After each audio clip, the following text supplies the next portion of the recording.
Saudi अरब के नेतृत्व वाले OIC यानी ऑर्गेनाइजेशन ऑफ इस्लामिक कंट्रीज का भारत ना तो सदस्य देश है और ना ही पर्यवेक्षक राष्ट्र का दर्जा उसे हासिल है, जबकि भारत मुस्लिम आबादी के लिहाज से दुनिया का तीसरा सबसे बड़ा देश है। मैं कई बार हैरान होती हूं कि आखिरकार थाईलैंड और रूस जैसे कम मुस्लिम आबादी वाले देश भी OIC के पर्यवेक्षक राष्ट्र के तौर पर दर्जा हासिल रखते हैं।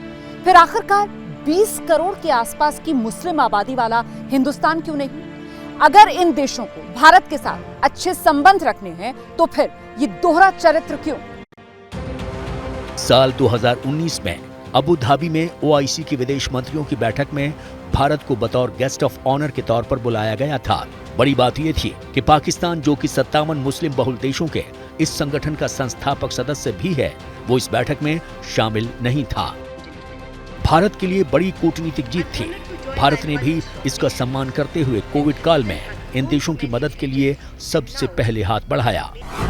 कोविड के दौरान कुवैत और UAE ने भारत से मेडिकल एक्सपर्ट भेजने की रिक्वेस्ट की थी। भारत ने तुरंत 15 सदस्य मेडिकल टीम भेज दी थी।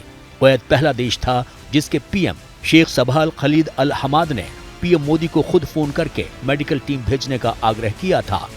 बहरीन के राजा ने PM मोदी को फोन करके हाइड्रोक्सीक्लोरोक्वीन दवा मांगी थी। भारत ने इसकी तुरंत सप्लाई की थी।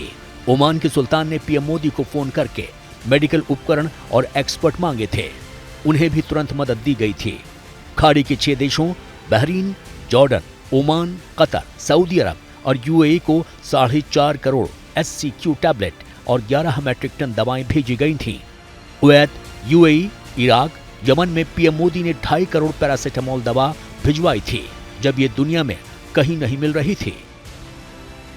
कोशिश थी कि OIC में भारत को सदस्यता मिले, क्योंकि हमारे यहाँ मुसलमान ज़्यादा रहते हैं और हम करें।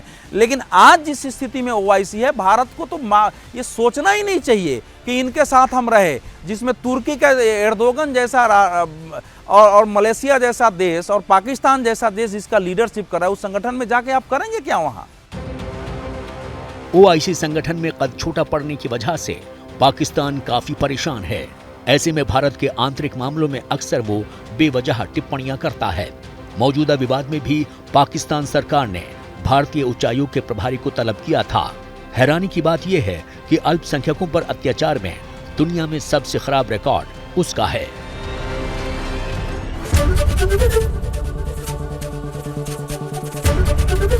ABP न्यूज आपको रखे आगे।